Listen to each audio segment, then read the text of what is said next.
Comadres. Welcome to another episode of Comadreando podcast. I am your host, Marcy. And today we have an amazing guest. Her name's Mary, and I will let her introduce herself. Who are you? Hi, everybody. My name is Mary Rodriguez. I am a mother of three. I have two boys on the spectrum. I work full time. I've been a single mom and raising two boys with disabilities. And my daughter. So it's a lot. Amazing. I'm everywhere. I'm always everywhere. I can only hmm imagine. hmm Yeah, so today's topic, Comadres, is transitioning options for children with autism. And the reason why the topic came up was first of all, Aiden's going to high school now, and it's only 4 years. And I'm It worried goes about what's going to fast. happen. Yeah, I know, exactly. So I'm worried Yeah. about what's going to happen in the future or what his options can be. Um, so also, I wanted to have a mom with kids that have more than one child with autism on Right. the And show, then my because sons are 25 and 20. So yeah. So I it's yeah. definitely wanted to bring her on because as far as autism moms go, she definitely has a master's in dealing with all of that and the complexities of it. So Yeah. we're gonna get started. You said both of the boys have autism. Do you know what level more or less, or if there's any other disabilities that are linked to it? Jordan is the older one. I don't know like level. I don't know if they have different levels now for it. Yeah, now they were telling me, oh, my kid's a level 4 or level 3, and I I'm don't like, know what that means. Yeah, I because have to they do still research don't because they I have no idea. yeah, they don't do that like any meetings or anything with a care manager or anything. Nobody talks about levels. But Jordan is functioning cons- wise, like, Jordan, who's 25, and he went to school up until he was 21. He's They don't like to label him high functioning because high functioning puts you in a different category of autism. But he is fully verbal. When you can have a conversation, like real conversation with him, but you could tell when you speak to him, you're not speaking to a 25-year-old. okay, so Right. You could developmentally, see that mentality is a little yeah. younger. So Um, developmentally, he's a little bit delayed with regards to age, yes. like, right? Okay. Yeah, like they haven't wow, it's been a long time since they've set him like at an age level. Because once they reach like Aiden's going to high school, they try not to put them like, oh, Mm-hmm. psychologically they're at this level. They want to see what they can do, in the moment. Because those Okay. years that he's just starting high school. He's going to be in school till he's 21. Those years go by very, very fast. Mm-hmm. Very fast. How old is Aiden? He's 13. He's gonna be 14 in November. 14. Okay, so he has 7 more years to be in Board of Ed, Mm-hmm. under Board of Ed. But honestly, to me, those years have gone by, it felt like 2 years. So, and because everything moves so fast, and then I'm not a stay-at-home mom. I work. Not that stay-at-home Yeah. moms are not as busy, but I'm working. I'm making doctor's appointments. I'm making evaluation appointments. I'm working full time. And I've always worked full time. So it goes by really, really, really, really fast. So now Dylan he's considered right in the middle, like moderate to severe to lower. He's like Mm-hmm. right in the middle. That's my son. So he's like right in the middle. Like you can talk to him, but you can't have a conversation with him. Sometimes you have to tell him not to answer you in one word answers. You always have to keep prompting him for certain things. Certain For things he's more very speech. independent, right? On a speech, and really, pretty much I've noticed with my experience, that's how they determine their level of what they're capable of doing. Because Dylan is considered nonverbal. He necessarily won't be able to, may not be able to hold a job because he also cannot be travel trained. Mm. And for you to be given employment for supported employment after you graduate, you have to be able to be travel trained, which they analyze your child around 16, 17 to see Mm. if they feel that the school feels that they can go to the travel training program. Mm-hmm. It's scary, but if I always tell parents, don't let your fear hold you back from letting them try something. Yep. It, it's My son's 25. He works 3 blocks from home. I still get scared because he has to cross Northern Boulevard in Queens. It's a big, I mean, I Oh get my scared that he's God. crossing the street, but he's been Yeah. traveling on his own since he was 17. Ay, You Dios know, he mío. used to, yeah, yeah, but it's like, I need to see how far his independence goes, because that's going to determine what he's going to need, what supports he's going to need in the future. So for example, usually the schools, I know the schools, I don't know, every borough, the District 75s in every borough seems to be a Uh-huh, little yeah, yeah. different for some reason. So I don't know what each school offers, but once Aiden starts, for example, this is really crucial. And first and foremost, any mother who still hasn't started Medicaid waiver services, please do not wait until your child is going to exit Board of Ed. I need The to have a process whole now, episode on that. I need to have a whole episode on that because a lot of the parents don't know that they're entitled to that. who's looking, yeah, I actually realized that when Jordan was graduating and we were going to the meeting, when I was going to the meetings in school, how many parents, your child is graduating, they're turning 21, they're graduating this summer. All this time that their kid has had this diagnosis, never bothered to get, they said they never knew about it. That could be true. That could be not true. Unfortunately, some parents are not paying attention to what's coming home from school, because that's where Because I found out about it.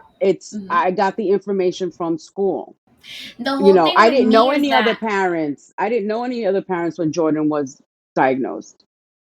the whole thing with me is that I get it. They send flyers home, but let me tell you something. If Aiden doesn't open, I mean, I open his backpack like religiously, but I can see a parent that is like working until late at night, comes home, No spends a little importa. bit of time with No the kid. importa. No, No just say importa. it, No just say importa. it, just say it. But there's people. Okay, so for example, okay, so I'm gonna be devil's advocate. There's people that learn in a different way that they don't learn by reading, right? They need to hear it or like see it like visually, like, or experience it to be able to understand. So the thing is, like, you can see a paper in the backpack unless it has like really colorful, usually the copies are terrible, unless it's like really colorful, and then somebody is like, hey fulana, I sent you an important paper, can you please make sure that you check your son's backpack or your kid's backpack and check it out. I know there's parents that are not gonna. As a teacher, I know that like that's how a lot of parents It's are. and it's the same thing as, through my journey, because this is a never-ending journey. This is my Mm-hmm. journey until God takes me home. Mm-hmm. So, what I've learned from teachers, counselors, principals, vice principals, it's the parents who are there. They actually have parents that they didn't see until their kids were graduating, because they would not go to a parent teacher Yep. conference. And I was like, they're like, oh, thank you for coming. You don't understand what this. I said, what do you mean? What are you talking about? Like, my daughter is atypical, so she doesn't have. And I was always present. Mm-hmm. Like, I made sure I checked the bag, because don't let me find out from somebody else that you're supposed to Cutting give me a school. notice or something. Well, no, she didn't cut school, but like, there might be notice. She went to Catholic school, so she, might be notices in there about meetings. Catholic school runs on a different schedule, so I'm like, don't let the teacher tell me, oh, I didn't see you. What you mean you didn't see me? Where was I supposed to be? Because Mm-hmm. even though I'm a full time working parent, I made sure I was present. You could always make sure that you're present. Don't feel that your job is holding you back. Because I tell all moms who work, you have to advocate for yourself at work. I don't take a job or work anywhere without telling them from the beginning, look, this is my situation. It's not that I'm out every other day, but there are days that I may not be here, and you need to be okay with that. And if it's not, then, it's not, you really have to advocate for yourself, Mm-hmm. because they don't care. Yeah. But once you speak up, they have to take account of it. You know what I'm saying? So, services. This is the problem with transitioning. If you don't have these services in place or have a care manager in place, and your child graduates, they can't even start a transition process into anything, because he can't do supported employment, he can't go to a day hab. You can't get any outside whatever services that you need once he graduates. You know, uh, like after they graduate, there is no speech therapy, there is no OT, there is none of that. You have to research it and get it on your own. But if you have OPWDD Medicaid waiver services, there are ways of getting it. YAI has a healthcare program. Mm-hmm. You can get therapy through there, and they take the Medicaid, and all. But if you don't have it, you're holding your kid back, and then you're going to have your child at home. And I don't know how long it's taking now to get services. When I Girl, started out, people were complaining about the 6-month wait. let me tell And that's you, all I I put waited Aiden back in on the a wait day. list when he was 3 because he didn't qualify. When I found out about the, okay, What do so you mean? He let's, didn't qualify for Medicaid waiver services? no, no, no, wait, let me backtrack. So Okay. what we're talking about, comadres, is Medicaid waiver services, which is offered through the Office of People with Developmental Disabilities.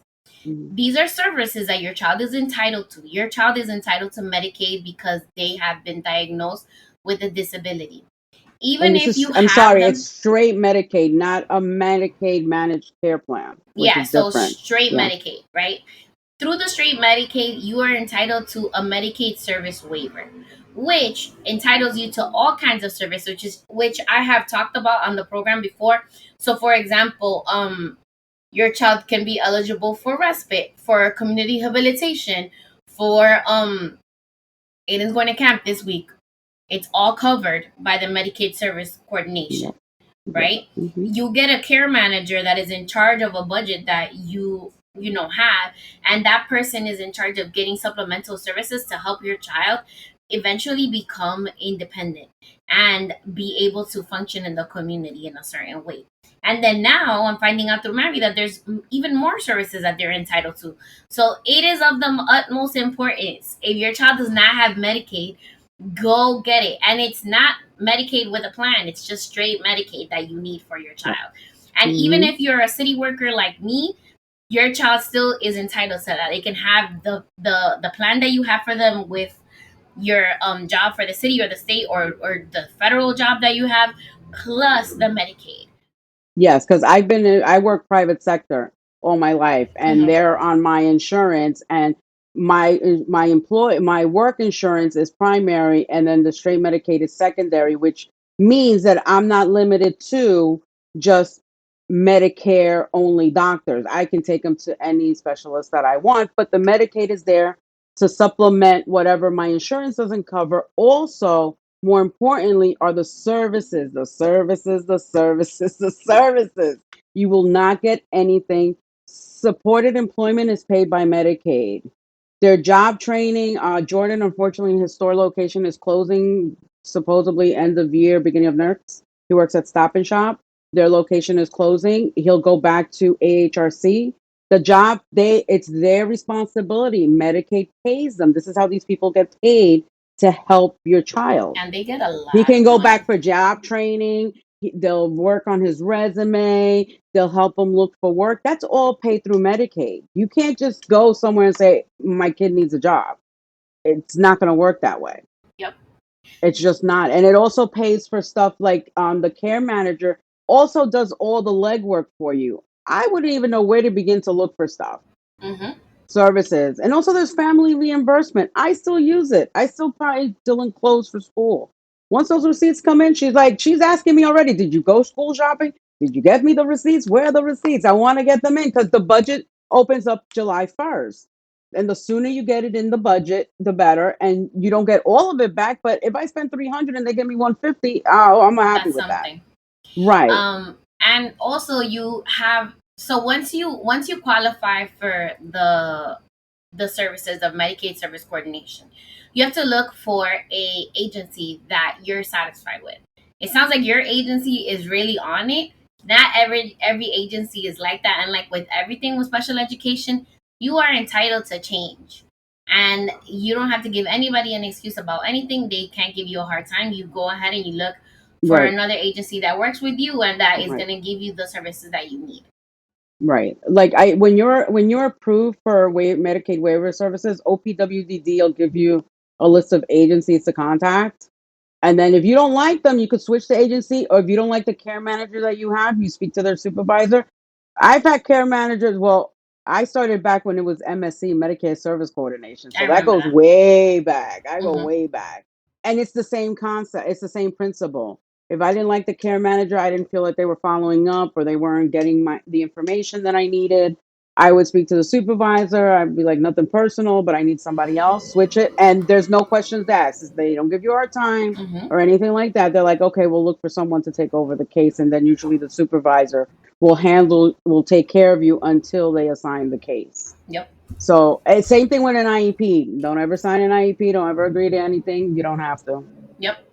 And even if you agree, you can always ask for a meeting and And a open it up. reconvene and open it up again. I've never had a problem opening up an IEP meeting. I hear some stories from people, but my personal experience, I've never had an issue. But the more vocal and the more present you are at your child's school, Hmm. the more you get.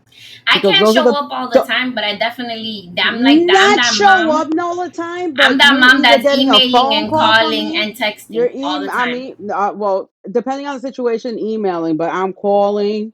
Teachers always have my number. I have their number. I have the number to the principal. I have the number to I believe me, they know who I am. Hmm. When they hear my kid's name, it's like, oh, his mom is coming. Yep, you know Exactly. it. That's it. You have to make yourself known. You just have to make yourself known, and they will pay attention to you. They will pay attention to you. I told the comadres on the show that I am notorious. Like people know who I am, regardless of where I go. It's Mm-hmm. either OPWD, the people from OPWDD know who I am. The principal knows who I am. The IEP coordinator knows who I am. The people at transportation OPT know who I am. I'm sure that Mm-hmm. in Aiden's file they have to have like problematic parent on there because I don't play that. Like you Yeah. are not about to You treat have to my be kid that way. badly or Right. not give them the services that they need because you're not doing your job. If you don't like your job, that is your problem. But you need to do what you need to do. Like Correct. I treat it like if it's somebody who put their hands on my kid. no. That's how I treat every situation. Like, oh, you did what? Like you're saying, what did you not do for? What happened? Oh no, you might as well put a hand on him because it's on. So that's another thing. Parents have to be not afraid to speak up. You know your child better than anybody. When your child is especially when your child is transitioning from different schools because they age out of certain programs, Yep. go visit the programs. Go with your gut. Go with my gut has never steered me wrong, and I have luckily had both always placed in very good programs and very good schools. Go with your gut. If That's you go awesome. in, you're not getting a right vibe. That mother, The that mother's spidey spidey sense starts sense. Yep. tingling. It is not good. No es para ti. No es para tu muchacho. No lo ponga ahí. Whatever. They want to send them to Timbuktu. No, we're not doing that. I'll keep Mm-hmm. them home. You guys get me a teacher and a therapist to come to the house. Y'all don't want to fix it. De una vez me encontraron they gave me the placement I wanted. Yeah. The You same thing have to happened speak with up. Aiden. I was he was transitioning from elementary to junior high school. I went to visit a school, which I'm not going to say the name of the school, but it was here in the Hmm. Heights. It was a District 75 location in the area, right? So I Hmm. went to see the school. It was I want to say Tuesday. Father's Day was on Sunday. It was coming up on Sunday. It was 10 o'clock in the morning, and they were doing arts and crafts for Father's Day. Listen, I'm a special education teacher. I don't play that stuff. Yes, we can do it at the end of the day. And I work District 75. We are not using instructional time to do arts and crafts and things. So for me, that I want my kids to have a good balance of socialization, and career training and like, fun things too, that was not gonna work for me because I need it to be more heavy academic. You know what I'm saying? There's things that I want my kids to learn that I feel are important. And if they're not taking care of those goals during the day on a Tuesday at 10 a.m., when Father's Day isn't till Sunday, like, like for me, that's a waste of instructional time. Like, why am I sending my kid Right. to school? That's like sending him to a daycare. Might as well Yeah. send him to the That's what I was babysitter. gonna say. It sounds like babysitting. Yeah. That's what I'm Hmm. saying. Like, Just keeping them entertained and stuff like that. But another thing, I don't know how to say. It doesn't get easier as they get older. The needs change. yeah. the needs change because even though, let's say I have one child who's a little more high functioning than the other one, the needs are different, so the struggles are a little bit different. And also, once they reach a certain age, once they reach 18, there aren't a lot of programs for I and when I mean programs, I mean like extracurricular activities, other things that they can do after school or on the weekend. On the support group that we're on, everybody posts about, oh, this for kids, that for kids, but it's kids. Mm-hmm. Once your child turns 18, that's another struggle that you go through because there's nothing for any adult with disabilities, any adult. Very few programs. I know YAI has a program, and Jordan tried it out. They do like this was before COVID. I don't even know if they still have it Mm-hmm. anymore, but they would get together on Saturdays, and it was could be from 18 all the way up to 50 something, and all different types of disabilities. And that's a problem in the autism community because Jordan didn't feel comfortable because he didn't see anybody like him. Mm-hmm. When he was younger or they were younger, there's activities, Saturday activities, sports, entertainment, whatever, geared to children within the autism community, and they can relate to each other. Yeah. But when you group which is a bunch of different disabilities, and we tried it for a couple of Saturdays and he just wasn't happy. Mm-hmm. So really that's a problem in the autism society. Even autism, any disability, once your child becomes 18, there's no sports for them, there's no league for them, there's nothing really out there because I've been looking for Jordan since he turned 18, just some kind, and there's just nothing. And this has been going on for decades. So I mean, I'm able to take we go out. My kids are very I don't have a problem going out with them. They behave and everything. And also, what I tell parents of younger children who've been recently diagnosed: don't be afraid to go out with your child. Yes. Que se joda todo el mundo. How many kids do I go out and little kids are having a fit? I don't know why that kid is having a fit. That's not my problem. That's how children learn to behave in society. Yeah. You have to take them out. Just okay, you take them out and he has a meltdown or she has a meltdown, you try to figure out, well, why are they having that meltdown? And Mm-hmm. then, okay, the next outing, okay, now I know this is the trigger. It's a slow process to learn what triggers your child and what doesn't. Yep. But do not avoid living life or having life or experiencing life for them also. Just because you're afraid that they're going to go out and make a scene, let them make a scene. How many kids don't I go out and they're making a scene? And some kids, I can tell that they have nothing wrong with them and they're just being, Yeah. They're just being kids. screaming, "Mommy!" No, no, no, no, no, no. That's why my kids, I'm able to go. We can go anywhere.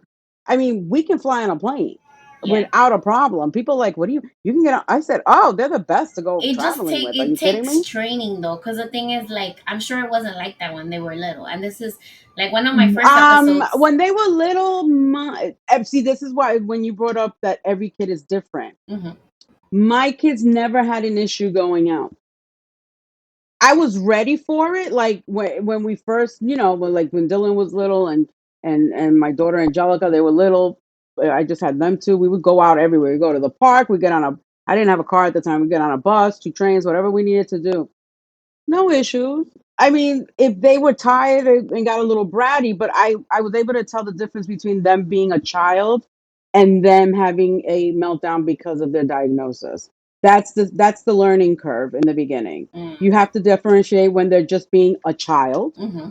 because they're children. They're gonna act like children, or it's part of their diagnosis. They're having a sensory issue, or they just don't like, they can't verbalize, they get frustrated because they can't verbalize that they don't like something or they're not happy. You Mm-hmm. have to, but even you have to keep, if for parents who are having problems with those type of behaviors, keep trying. Eventually, they will. I mean, the only time I struggled was with the haircuts.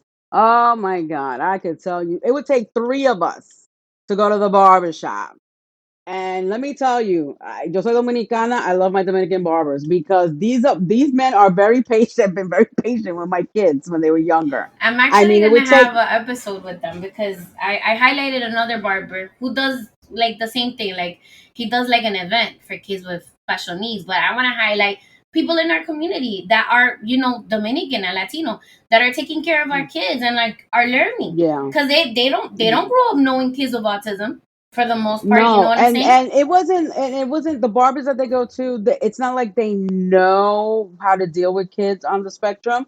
They were like, "No te preocupes, I got him. No, déjame quieto, que yo lo atiendo. No te preocupes, I got him." And I'll be like, "Okay," but when they were little, it would take like me holding them, and then I would have, either their father at the time would come, or when they had respite at the um time, it would be one holding one side, one holding the other, to the point now where they let themselves get shaped up, bonito. So, like I was saying before, now you just have to keep trying, even if, like in the beginning, like getting a haircut, simple thing as getting a haircut, it's difficult. I used to take it used to be me and two other people, or I have to take one other person because, when they were little, that I can hold them down or whatever, just to get some kind of a haircut. I mean, it took a few years, but now it's to the point where Dylan, who doesn't really communicate well, he'll tell me, time for a haircut. His hair is That's long. good. He needs a shave. He goes like this. He needs a shave, and stuff like that. And he likes going to the barber. But in the beginning, with the meltdown, the screaming and the yelling, maybe you can't do a shape up, but they pass the machine real quick, just make them look decent, and you out the door. We kept doing that on a regular basis until now it's to the point where they can go to any barber. But they do go to Dominican Hmm. barbers because they were like, even when they started screaming, they're like, just hold him, I got you. We'll cut his hair real quick, don't worry. And now it's to the point, you don't give up, right? Don't give up. It's hard with the screaming and the yelling, and if you need to take an extra person to help you hold them down or whatever, just keep doing it. Keep doing. I mean, I know kids who Yeah. don't have any kind of disabilities or anything like that. And when their parents first started taking them to the barbershop, they did the same thing. So it's not just to our it's not doesn't just apply to our kids. It applies to all children. So don't give up. Just deal with it. They're willing to deal it. That's it. Eventually they'll give in. I've never had a problem. That's the only problem that I've had behavior wise, them dealing with anything outside of the home. Hmm. They love to go out to eat a restaurant, but always since they were little, it's just something that they like to do. Some kids can't tolerate that. They can't tolerate if a restaurant is too crowded or it's too noisy, or Hmm. I know some parents, they can't take their kids to the movies because they can't tolerate the loud speakers, and I mean, now they have movies that are, sensory friendly. That's what they're called, sensory friendly movie showings. But you just have to see what works for your child or not. Some things you can work around, some don't. You know what? Oh, I don't want to get on a plane because they might Hmm. have a meltdown. Well, have you ever gone to Florida and been A on a disability. plane with the kids going, crazy, and they necessarily do not have, something wrong with them? Not something wrong with them, but they don't have a disability, they don't have a sensory issue. They're just being children. And I mean, that's how our parents taught us. They taught us how Hmm. we behave. When somebody comes in, you say hello, you go into somebody's house, tu saluda. It's the same thing. It's just that our kids may take it a step extra. Don't give up. Don't give up. Don't give up. I mean, my boys didn't say moo, nothing when we started this journey with them. I mean, absolutely nothing. You would be like, oh, they don't talk. I mean, I have one who works part time now, and you can have conversations with him and stuff like that. And and the other one, can't do that, Hmm. but he came from a place where it was just point when he wanted something, and any other parent would be like, oh my god, my kid is never going to talk. Not necessarily true. Yeah. Keep trying. Don't give up. The struggle never ends. It just changes depending on where they are age wise. And for adults, once they Hmm. graduate Board of Ed, there's a few options. Some kids are very high functioning that they can go to. I heard you mention about college. Some kids are very high functioning that you don't even notice that nobody would know that they have, and they can go to college without um, any assistance. Like my son Jordan, they can do supported employment, but that's something I don't know. Their school was pretty good about it. Their where in District 75 they were placed. I don't know about other schools in other boroughs. If they have like they have different steps. They have different stages for depending on what stage they are. Like my son Jordan in his District 75 here in Queens, he was on stage 5, which means he could do Project Mm-hmm. Search, which his last year of school. I don't want to say high school because he was 20. The last year of school, he did an intern. His class did an Mm-hmm. internship at New York Presbyterian in Queens, and they rotated just to give him a feel of what working would feel like. Some kids they can do employment, but they need someone there guiding them all the time. That's a different stage. Dylan, because he doesn't. My son doesn't talk because he doesn't want to talk. I'll be honest with you. He doesn't talk because he doesn't want to talk. He's lazy about it. Because if he gives you a one-word answer and I tell him, Dylan, I need a full sentence, then he gives me, Mommy, can I have this? I said, so why don't you just don't tell me banana? Banana what? He can do it. He just doesn't want to do it. My son's lazy for that. He won't be able to hold a job. He can't go out into he didn't qualify to be in a classroom Mm-hmm. where they go out in the community and do do some work at a senior center or something like that, because of his language and his behavior. My son's a brat. I'm telling you that right now. He's a brat. He wants to do what he wants to do when he wants to do it. um, it has nothing to do with the autism. That's just his character. That's just who he is. That's just who he is. So usually it's up to the school should have programs in there geared towards, especially for Aiden that he's starting now. They'll start evaluating him to see where they think he may fit. Like, do they see him capable of holding a job? So they'll put him in a program or work him towards getting to that point that once he graduates, he can go into supported employment. And that's something that they do before they graduate. Like this is Dylan's last year. So I'm already going to start. They're going to start as soon as September starts, we're working on transition. That's the goal their last school year, transition. Because once they're in school till they're 21, there's really not much more they're going to learn. I'm going to be honest. There's not much Okay. more they're going to learn. It's getting them ready to move out of the Board of Ed world and into the real world. So, there should be every District 75 school at a high school level should have a transition coordinator. And you don't have to wait for them to reach out to you. You can reach out to them and say, I know he doesn't graduate for another 4 or 5 years, but everybody knows me as I plan 5 years ahead for my kids. 17 or 17 and a half, you could start the paperwork for guardianship. Please, please, please do not wait to get guardianship. Do not wait till they're 25. So for the comadres that don't know what guardianship is, can you explain to them what it Okay, is? guardianship is okay. You know how your child is 14, 15, 16, 17 years old. They're considered minors. Legally, they're minor. When we turned 18, we're Yeah. considered adults. If we got arrested, like what was the people always saying? Oh, you're 18 now. You can get arrested and charged as an adult. That was the joke. Same thing for our kids. Our kids are 18, even though they have a disability, a documented disability. They are considered legally adults.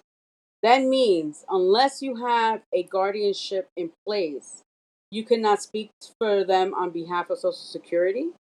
You cannot speak on behalf of them for medical reasons. It's the same way if let's say God forbid, I don't know, my mother, my one of my brothers, they can't take care of themselves anymore. They can't make decisions for themselves anymore. That we don't feel that they're capable. I can go file for guardianship. I suggest no one do it on their own. It's a very complicated process.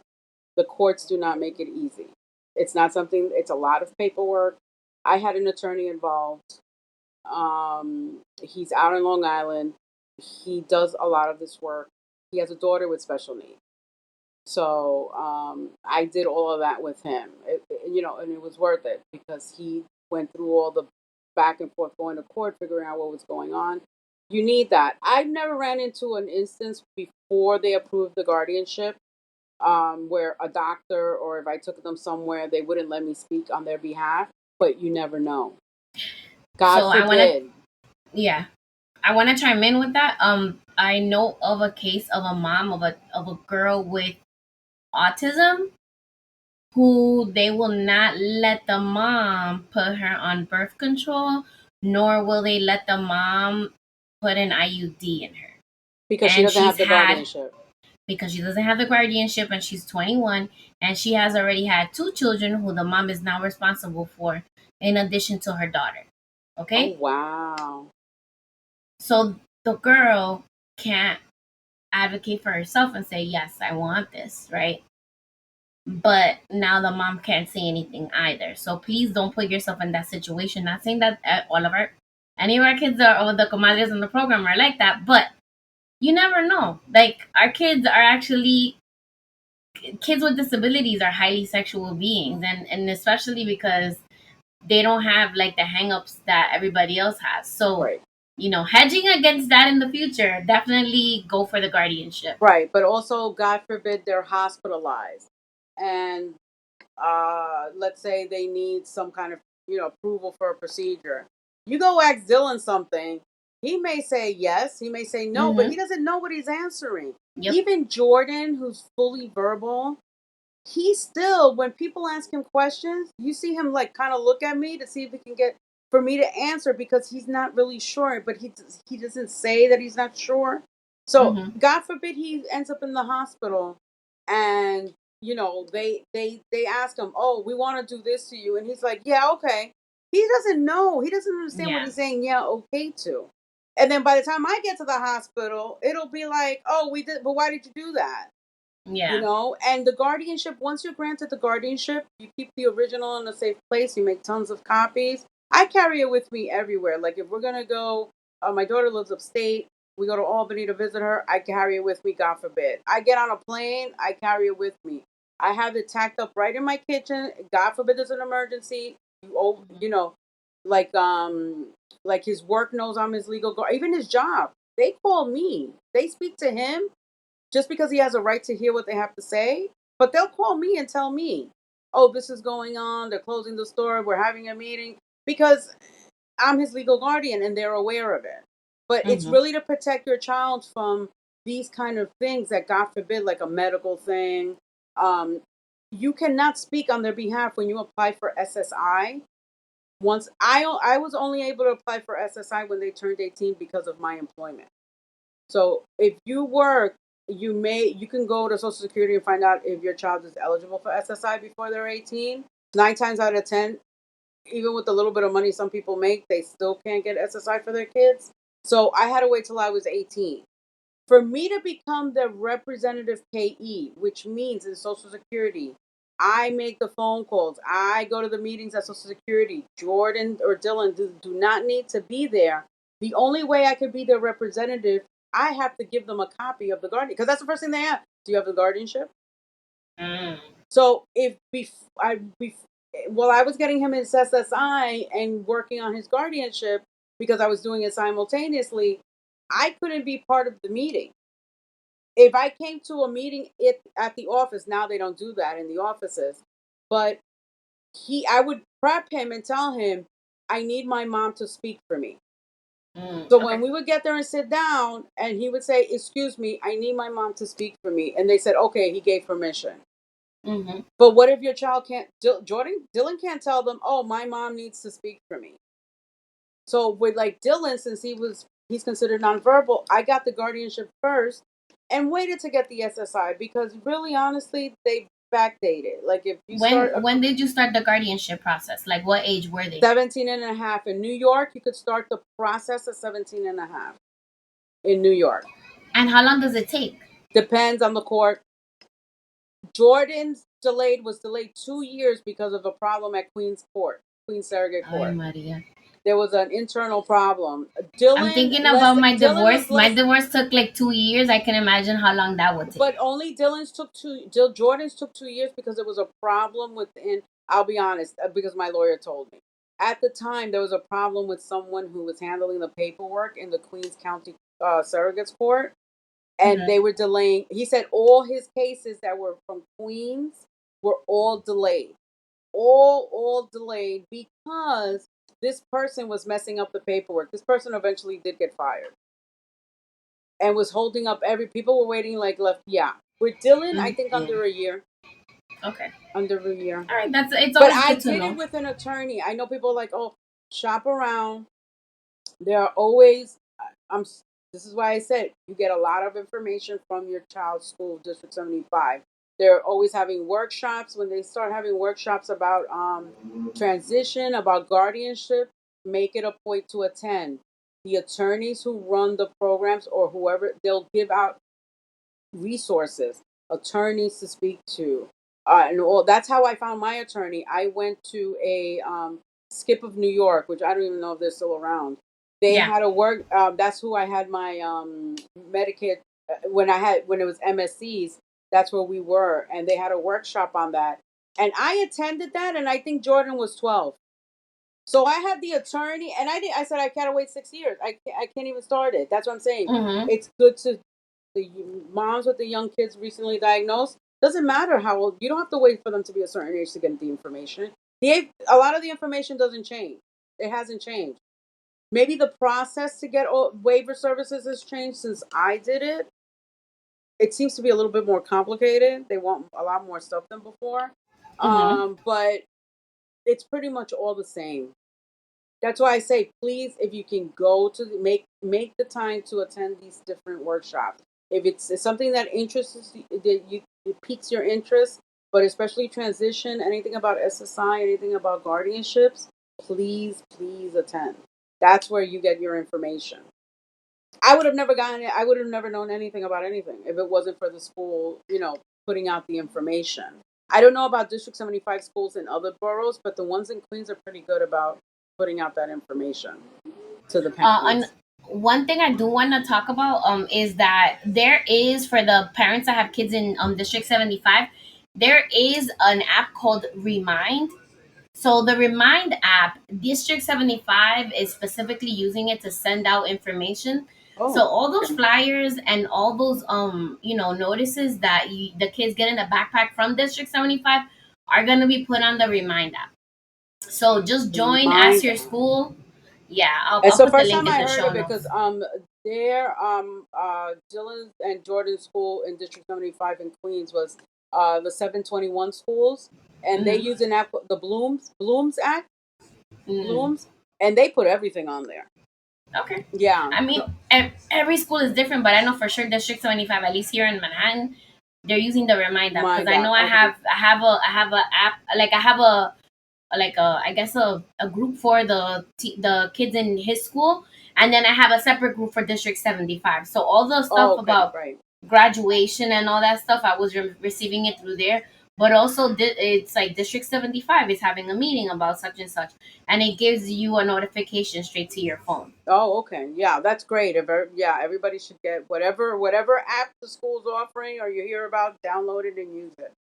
Because I Yeah, and always they're get notifications. usually free. And if you need a tutorial about how to install it, reach out to the school. That's what they're there for. Yeah, because I know for Jordan and Dylan the Blooms app, they had to give us like a lot. Like I can log in and see like things for specifically his school, and then they'll post like I think there's a webinar coming up on ACA is having a benefits and entitlements family forum, and you Mm-hmm. can register for that. It talks about a lot of stuff, but there's some stuff there that I'm interested in learning.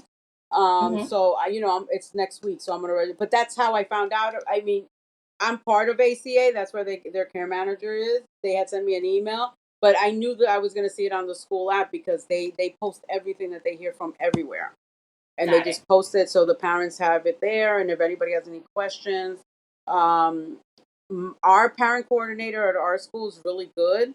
Reach out to the parent coordinator in the schools. They work closely with all these resources that are out there. They supposedly have all these resources. They should, Yeah. um, because they work hand in hand with the transition coordinator. You'd be surprised how much information a transition coordinator has about resources when your child is not even transitioning yet. Yeah. They have at least that's what I've learned in their school. They seem to have a lot of information. Yeah, they're already prepping me to get Aiden a job during the school year as soon as he turns 14. They're like, oh, he needs his working papers. You need to take this to the pediatrician. And I'm like, he's not ready to have a job yet. Yes, he is. Yes, he is. No, he is. But I'm just like, I'm not ready. I'm glad you mentioned that because I did forget that Jordan did do summer youth. And you know where he did summer youth? In the school. He did summer youth in the school. They did summer because I don't know if it's because the school was a location for summer. I don't know how it worked out, but his summer youth was in school.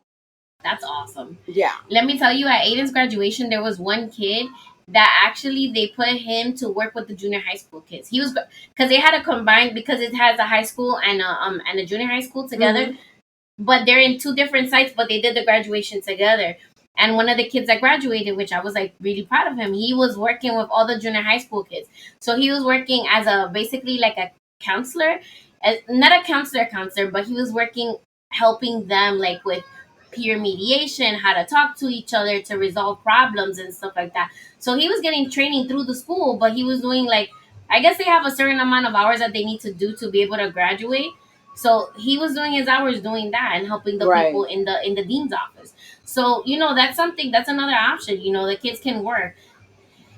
Another thing, Aiden's para that he had when he was 5 was actually a person that graduated from District 75, and he was now working as an assistant teacher in the building. Oh. So, that's another thing. Like, depending on the skills that your child has, they're definitely gonna find something for them. If the thing is that we need to be open. The route for them, if work is the route for them, yeah. Mm-hmm. Yeah. As long as you're open. And I love that you're saying that, because the thing is, like, Aiden goes to camp, right? It's a sleepaway camp. There's some parents that are like, yeah, I can't you let your child go. I don't do that. Never did. Let me tell you, Aiden has been going since he was 8 years old. He goes every summer, at least for a week. And then sometimes he's able to get into a second session. And he has such a good time to the point that we get on the line. And he does the weekend stuff too, because they have weekend respite during the year. So like when there's like breaks, they'll do like 3 to 4 days or 2 days, whatever. He gets on the line. He lets go of my hand. He grabs his little suitcase and he marches up to the front of the bus, says hi to everybody, and sits his little butt down. He's like, bye, Mom. See you when I get back. And he's gone. He does not get Oh, my God. Yo me muero. But that's what I'm saying. But, like, imagine Aiden, 8 years old, on the line. Yo me estaba muriendo. Of course, the thing is that the camp that he goes to, shout out to Rising Treetops. The camp he goes to, they group them by age. Because this camp is like, it does day hab services too for like adults with autism and also other people with other disabilities. But they have specific sessions for people with autism, and then for specific sessions for younger kids with autism. They don't do like for like older people with little kids. And the way that they have them, because I went, that's another thing I told you. I don't play, like, I don't just let him go, whatever. I went and I saw what it's like, how it is, who's working there. I asked all the questions, and basically it's like 1-to-1 ratio, a staff with a kid 24/7, right? The staff are constantly supervising the kids. Are they're doing all these extracurricular activities. They're getting exposed to different things, because we have inner city kids. Like, our kids don't get to see what a farm looks like. Their kids don't get to do these things unless we take them ourselves. But then it's also nice that they have the camp experience that other kids in the suburbs have. Right. They have, so it like I really enjoy the program, and he has a really good time when he goes. Well, it's good that he enjoys it, and I couldn't do that. I try, but I forgot on what waiting. Some of them, there's a waiting list forever. Like, no, you should try. If you have Medicaid service coordination, I'll send you the link of the camp, and you can even check out their Instagram. Their Instagram is great too. I mean, the only one I think would maybe be able to go is Jordan, because he's fully verbal. Dylan, the problem with Dylan is it takes him a long time to adjust to new things, like a new person or Like oh God, even like when he transitioned into high school, we're 3 years in, and it took 2 years for him to really feel comfortable where he was at. So he's not good with that. And when he has a meltdown and an outburst, he really goes out there. So Yeah. I wouldn't think it'd be safe for him. But No, like, yeah, definitely. Like, right, and he can't communicate with me if things are going on or how he feels about something or whatever. yeah. But like I mean, you Jordan, you yeah. check it out with Jordan and see if you like it, and then if you guys take a trip to go, because it's in South Jersey, it's not far. Oh, okay. If you take a trip to go see it, and and Jordan likes it, or he likes it, like, it's worth a try. Yeah. If he's having a hard time, you can always go and pick him up. That's not a big deal. Like, and Right, right. the what I love about them is that they're very communicative. Like, they will let you know. He actually, the last time he was there, I was in Jamaica, and he was at the camp, and he accidentally dialed 911. Oh, I So think you said it in your last podcast that he was. yeah, and Yeah. but the good thing is that they were able to go, and it wasn't, como te digo, it wasn't like they were handling the situation like reporting to the scene to like take care of, like, tackle somebody, whatever. It was like very calm. Like, they were concerned, obviously, because they wanted to make sure he was safe, but it wasn't like a situation where I felt like I need to get on a plane to like head to Jersey like right now. Right. So it's important to let them try, because the thing is, like, I at first I was like, oh God, I don't know. So the fear was holding me back, but like now that I see that he's able to do it, it makes me feel better about what the future is gonna look like. Right. Yesterday he And went he and is freaking he's fully go ahead. verbal. He's fully verbal. um I want to say kind of limited, because the thing is with him, he won't initiate a conversation with you, but if you ask him a question, he'll respond. Okay. But he's very okay, so he's very, it depends if he's motivated. If he's motivated, he'll ask and answer questions. But if he's not interested, he won't really. Yeah, my thing about Dylan is like if something happens, he wouldn't be able to tell me. It's the same situation when you were having the podcast with busing. I have a child Mhm. that if something is happening on the bus and they're telling me one thing, he can't come back to me and say, "Mommy, no, that's not what really happened. This is what happened." Like Jordan, yeah, can do that, but he can't. So certain situations, I wouldn't put him in because I'm afraid, he won't know how to express himself, and if he gets upset or anything, it's just babble.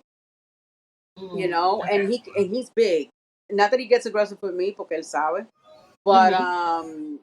he has had episodes where he's not an aggressive person, but he's gone there. He's gone there in school. It doesn't happen often. Like they don't feel like he needs to be labeled as someone who's violent or Yeah, that self needs to be injuring constantly. Yeah, or violent. He's a danger to other people or anything like that. But él tiene un carácter bien fuerte. they're boys. Because at the end of the day, they're Ah, boys, there's girl. regardless if Excuse they me. have. I've heard stories of girls who do the same Oh, no, thing. no, no, but no, I'm not saying it's just boys, but I'm just Right. saying they're young men. They're young men, and the thing is, the Right. change in hormones, they get a little bit like, Oh yeah, when they're teenagers, you yeah, it know. gets a little difficult. But with him, it's more. That's just like I said. That's el carácter de él. That's who he is. He's just Mm. very strong-willed, and Y lo que él dice, va, that's it. What he that's what says he goes. thinks. I don't know why he thinks that because they call me the Dylan Whisperer whenever he's having a major meltdown in school. He goes to an after school program. I think in the 11 years or 12 years that he's been there, he's had two meltdowns where they said you need to come get him. And I walk in, y todas las lágrimas up. There's no more screaming. There's no more yelling. There's no more throwing on the floor, trying to run Oh over my here. God. I'm like, I just go right up to him. My son is 5'8". I'm 4'11". He's 212. I'm like 180. And I look at him and I said, and what are we doing? I said, really? This is, and he just, and they're like, oh my God. They're like fast. They're like, oh my God. Every time we see it, we just still can't believe it. It's like he sees you There's and it's been like, oh my God, mommy, there's ya been viene, ahí está situations that mommy. they call me on the phone, and I'll FaceTime with him. Oh no, they can't do that on the phone with him he hears them say in his tantrum, we're gonna call his mom. And he gets even worse because no No. mommy, no mommy, no mommy. Yeah, I'm yeah, like, yeah. and I tell people are like, oh my God, why? I said, you know why?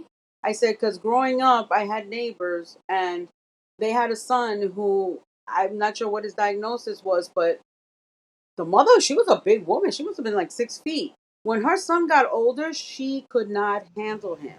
Mm. And this was before I even had children. And I said, I would not, you know, grand abuelos are gonna be abuelos. They're like, ay, tú sabes, those kids are like that. No te preocupes. I said, oh no, no. I said, you see how big Mm-mm. I am?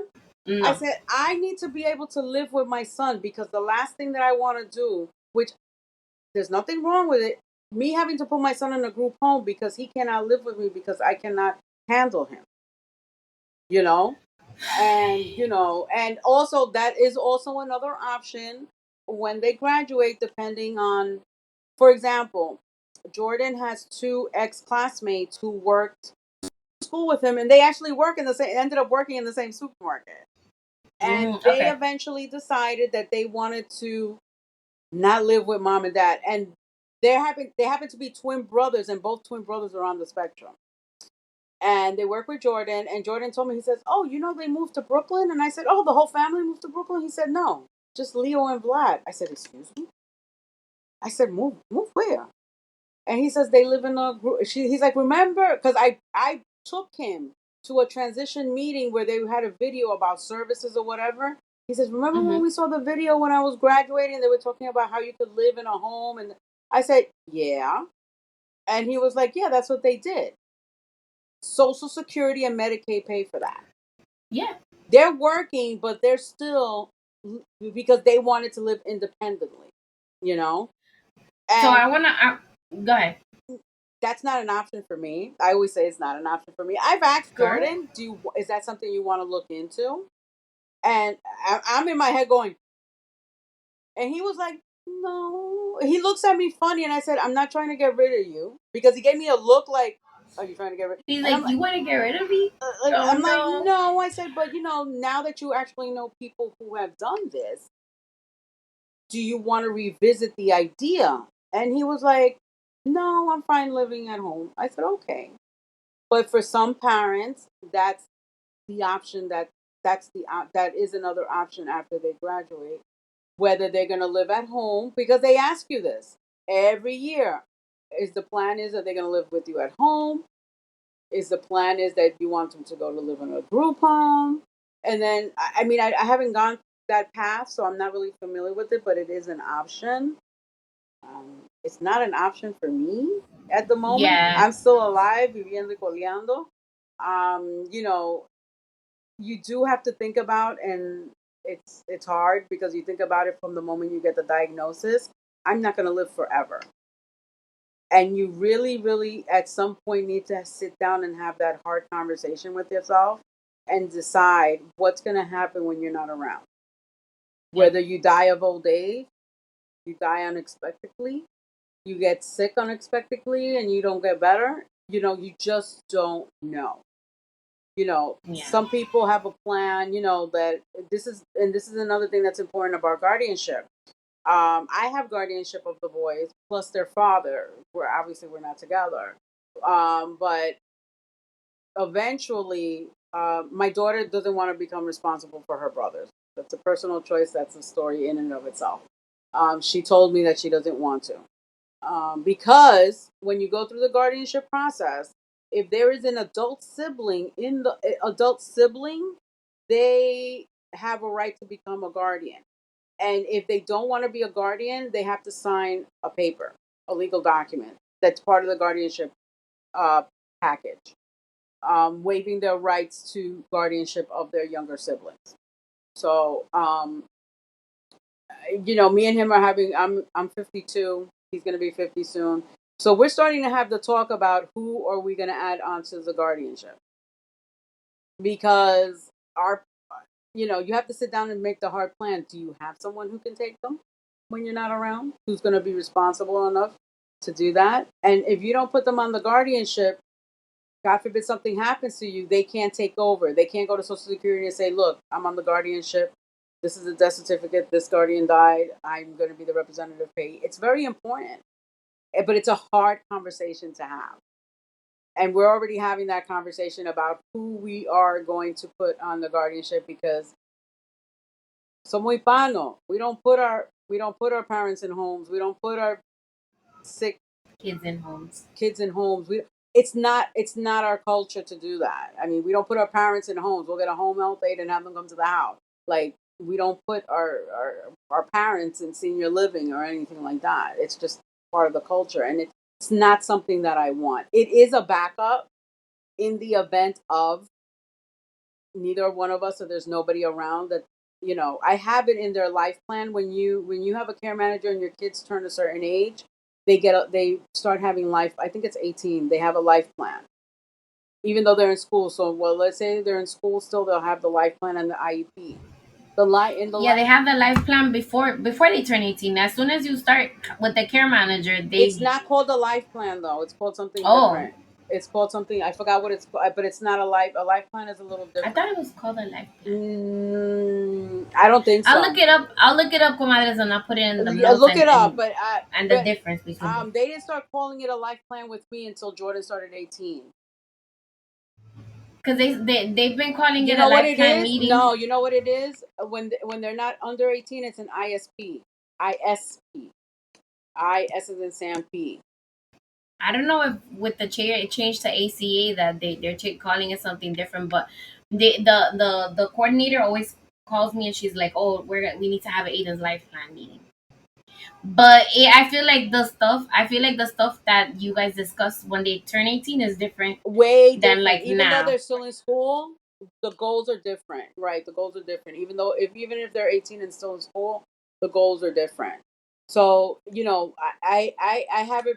Well, when I have my next life plan meeting, we're gonna put in there, God forbid they don't have a guardianship at some point, a guardian at some point. I'm because they told me I could put it in the life plan that if they need to be put in a group home, that they're put in a group home together. I don't want the brothers separated. Yeah, of Just course. because Jordan understands Dylan. Hopefully Yeah, I can live till 90. Eso es lo que estoy tratando, a ver si llego hasta ahí. But, they understand each other. So at least I don't want the siblings separated. And they told me you that's can put that in important. the life plan that you don't want the siblings separated and the reasons why. And hopefully, Okay. I mean, yeah, but that's another option. And some people go that route. They do put their kids in group homes. But it depends. Everybody's situation is different. Every situation is different. So when Aiden first got diagnosed, I had a friend that I used to go to when I was doing the master's program to be a teacher. She was telling me about one of her teacher friends from the school because she worked in District 75 in the Bronx, and she was telling me about one of her teacher friends that has a child with autism that was older, and she actually had to put him in a group home because she couldn't handle the behavior and everything. So the way she set it up, she would go on weekends to visit him, and that was her choice, But Every whatever situation is choice you different. make, that's Right. fine. Every situation is different. Not everybody has the mental capacity to deal with a person with special needs, especially when it's something that the person can get violent or have outbursts that are physical. And that's everybody's choice. But Yeah, it's it's always the good. same way as people who medicate their kids and people who don't medicate their kids. That's always And and the personal and options. it's all. I mean, my story is this: when I started out with Jordan and Dylan, they're on medications now. They're probably going to be on these medications for the rest of their life. But when they first got the diagnosis, we didn't go that route. Yeah. It wasn't a route, and I thankfully they're under the treatment of a neurologist, and their neurologist doesn't believe in. I don't believe it in either. You hear me? I hear you. Okay. So, what I wanted to say real quick about medication, my personal story. Both boys are on different medications. I didn't medicate them once they were diagnosed. I mean, they were both diagnosed around 2.5, 3. Well, Jordan was diagnosed a little bit later. Jordan was diagnosed when he was in 6th grade because Jordan was born with a hearing loss. So they attributed most of his Mm-hmm. delays to the hearing loss, and so did I. And I it was difficult until he was in 6th grade because I kept switching him from different schools. He was not in a District 75 school, but the special ed settings were just not working for him. So, I would spend all the time switching him until something happened in 6th grade, and the psychologist said, "Oh," and Dylan was already diagnosed. He said, "Oh, would you be okay if I evaluate Jordan for autism?" I said, "Go right ahead. His brother's on the spectrum." I said, if anything that I can get him into a District 75, please, And he says, "Yeah, I see the traits." He says, "But I think they were just he was never diagnosed early enough because he had the hearing loss. So the hearing loss is just attributed there. Everything was attributed to his speech and everything else to the hearing loss, which makes sense. It does make sense. I don't blame anybody. It does make sense.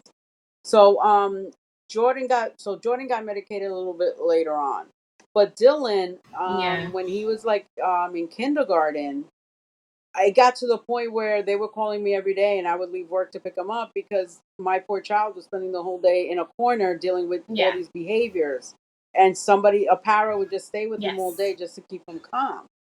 And I told, we tried everything, behavior modification, and then I spoke to the doctor. I said, literally, this is what's happening, and he's like, well, we're gonna have to start. He says, well, how do you feel about? I said, I have to do something because he's not gonna. I can't have my son grow up living life balled up in a Yep. corner. He's not learning.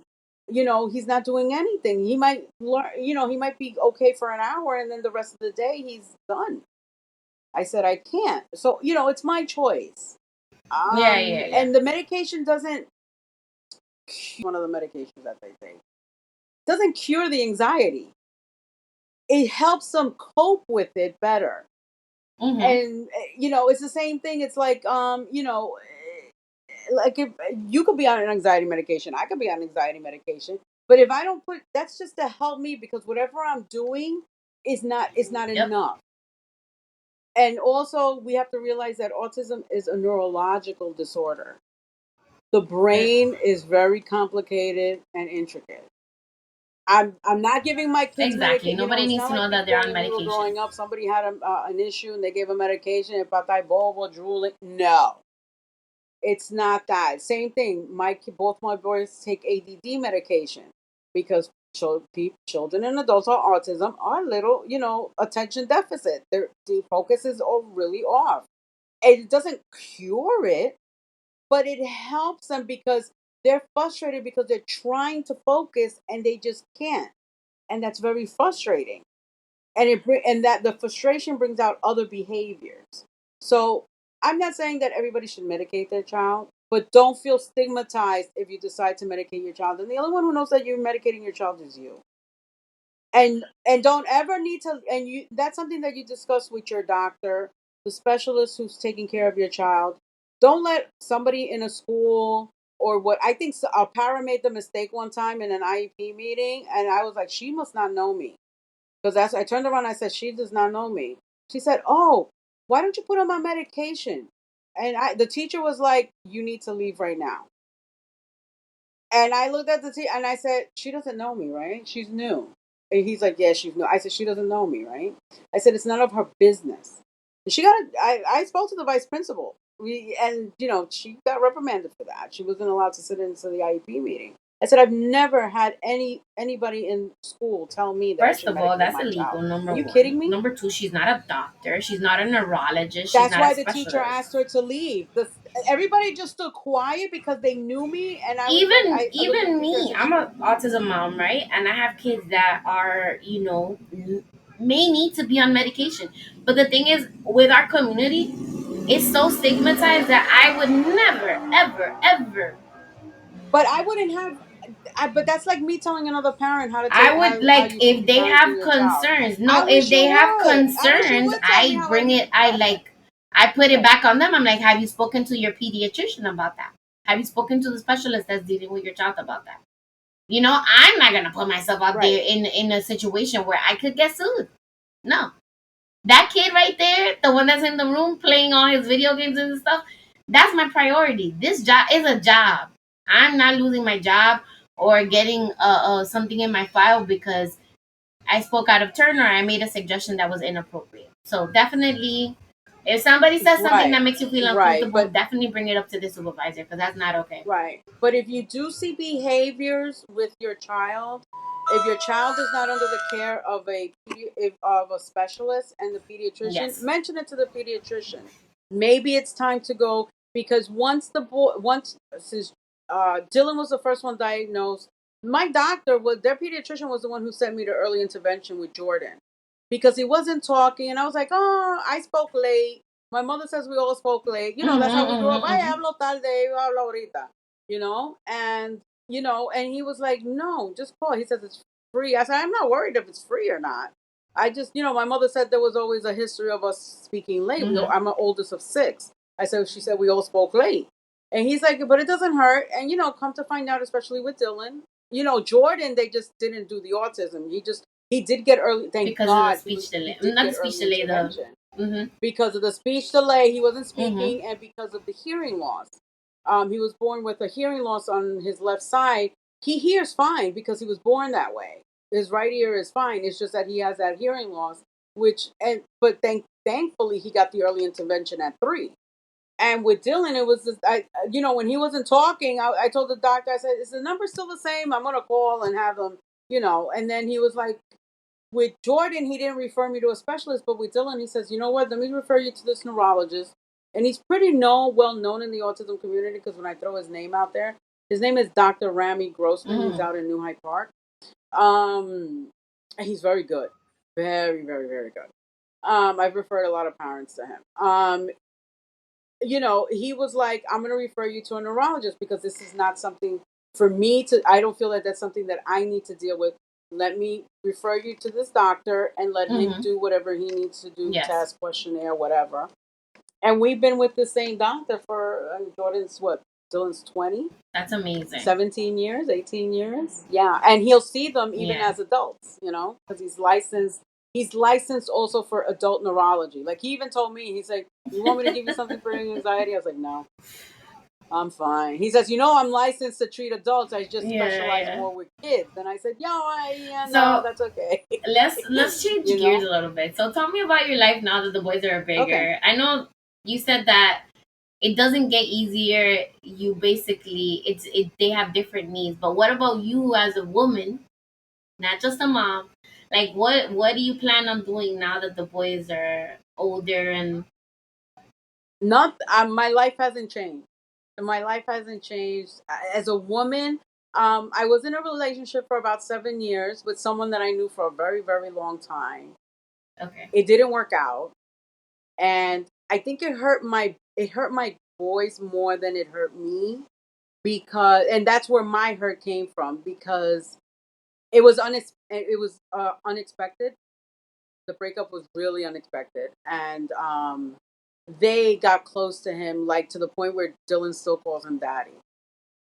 And it's just because their father is around, but not around like he should be. And especially since he has his own family, he doesn't. I don't push it. I ain't gonna push nobody. You see your kids. I'm not one of those mothers like, oh, you're not gonna see your kid. No. But I told myself I would never put my kids in that situation. Because it'll be 4 years in September, and they're still hurt by it. They still miss him. Because the bond that they created was because they didn't have their father. So they had a real strong bond, and it's still to this day. So the podcast that is airing right before this episode airs, I talked to a woman who has autism, and she explained she has autism. She has autism. So she explained to me the way that they love is that they will love really hard and really strong. It takes them a while, right, to love the person, but when they do love, it just takes them a really long time to like let it go. And when they hurt like that too, which made me like really fearful because I'm just like, oh no, like she's like the way she falls in love is like kind of like a cartoon, not a cartoon character, it's like a romantic comedy and it's very over the top. Yeah, like a novela. La novela. But then like the breakup is the same. So I'm just like, ay Dios mío, like what am I gonna do to prep my kid for that? But I don't think it. But I think that's a personality thing because I love hard. So, but this was the first relationship that I had out. No, it's the first relationship that I brought home. Like once we and their father ended up ending, I did go out. But I never brought anybody home. Like it wasn't like it was always You're that like rule me. growing up. De la calle. When they're good enough, you bring them home. When it's serio, you bring them home. I still live by that, and I don't. I was never. Some people do it. It's okay. I'm not comfortable with parading different men in I front of agree my with that. children. Um, it's just it's I don't know. I just can't do it. Right. It's I don't have anybody who does. That's fine, easy. But I know people every time they have a new beau, I can't. Like it no me nace. No,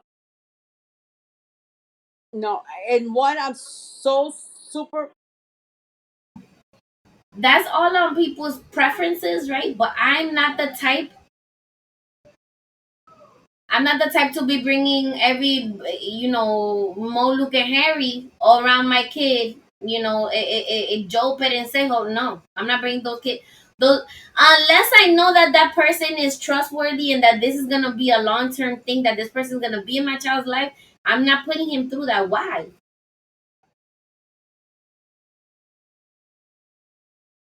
Right. So, and the fact that I was able to have another serious relationship after Yeah. their So it was father is a because friend first I before started you a relationship with became. someone that I've known since I was 18. Right. Like we knew each other, we lost touch, we reconnected, pasó lo que pasó, and whatever.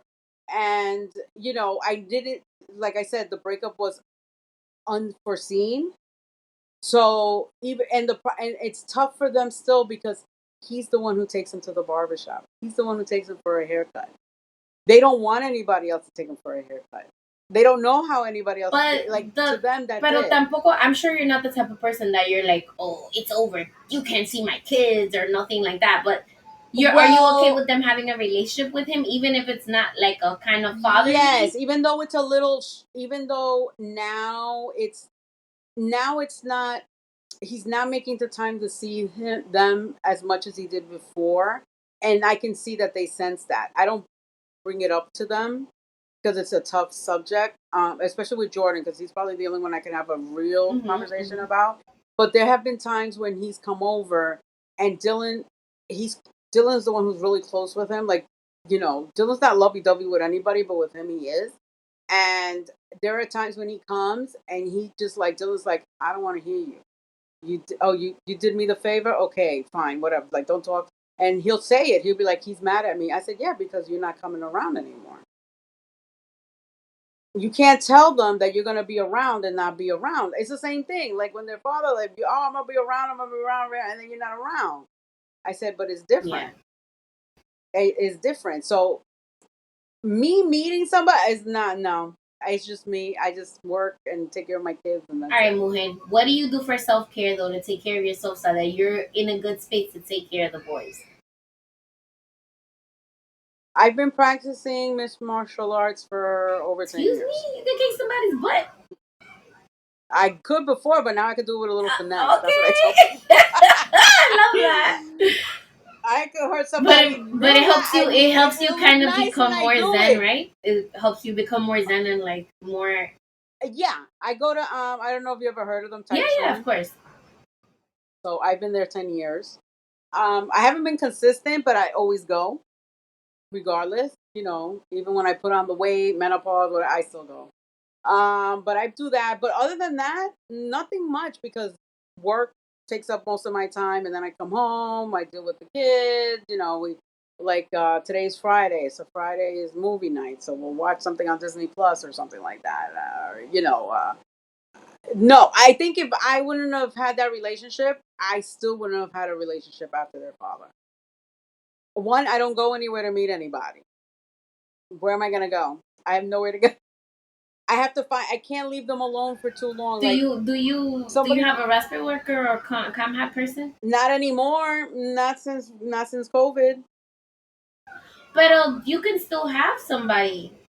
Yes, but when they were reinstating services, because for a time they had stopped services, they still it's the same thing. I guess there's a shortage because now I don't have respite. But even when I What did, agency are you working with? I get respite from CUSAC. I have respite through What is the name? The problem is the time of the day that I need the respite. It has to be in the evening. Me too. I have respite in the evening. Espérate, what is the name of the stinking thing? Hold on. I'm going to get it for you right now. Oh, and they have to be vaccinated. No, yeah, the person that I have is vaccinated. So my person, the inclusive links, they're not the best with the customer service. I'm going to tell you that right now.